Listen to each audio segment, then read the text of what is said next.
Today's topic is certainly in sync with India Habitat Centre's own mandate of sustainability, of environment, of green energy. That's what we have been implementing. The institutions present here from HUDCO to TERI, they are all headquartered at Habitat. And we already have a Griha rating of 4, and we are working towards a Griha rating of 5 in the coming days.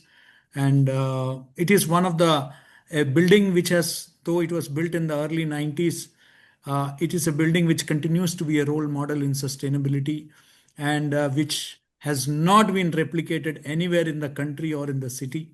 Of course, we are now considering, after I have joined, of replicating the India Habitat Center model in other parts of the country also.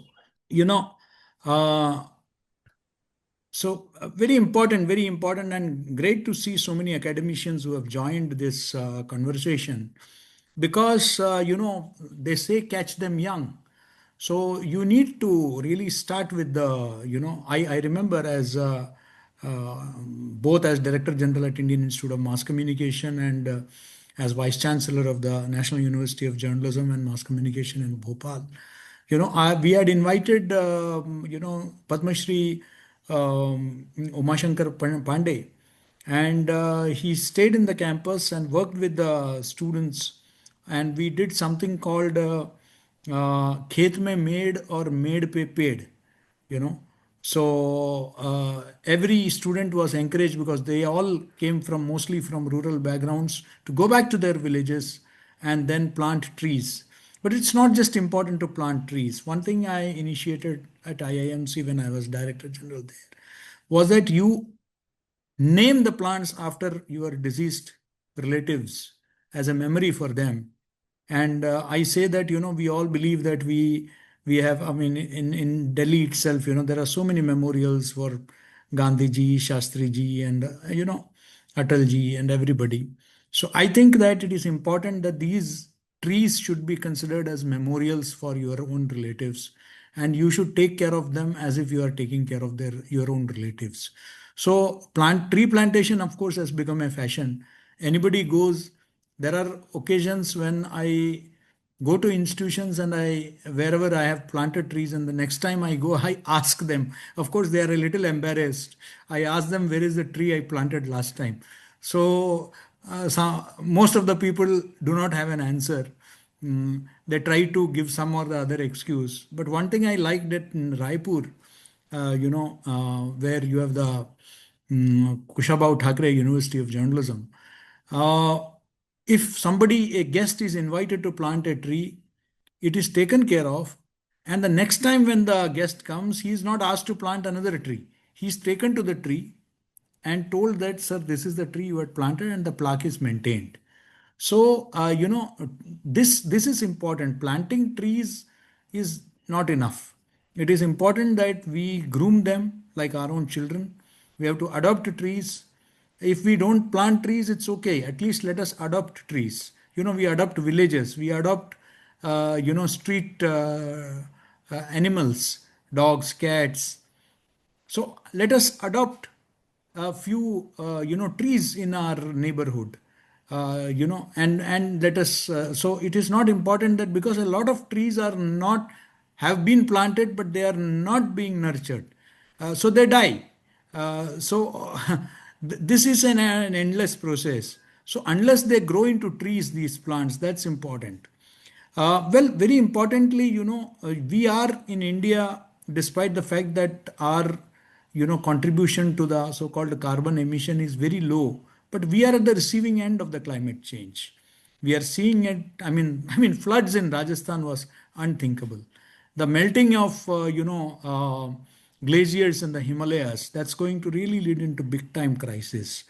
And floods and the kind of earlier they had only cyclones, but floods in Kerala, the way they were devastated. This, of course, human encroachment and the other factors are certainly there, but these are matters of concern. But how much are we making our children, our students, sensitive to them? I'm a student of communication. One of the factors that I would like to focus upon is that apart from doing all this, please remember at the end of the day, The objective of communication is to bring about attitudinal, behavioral, and mindset change.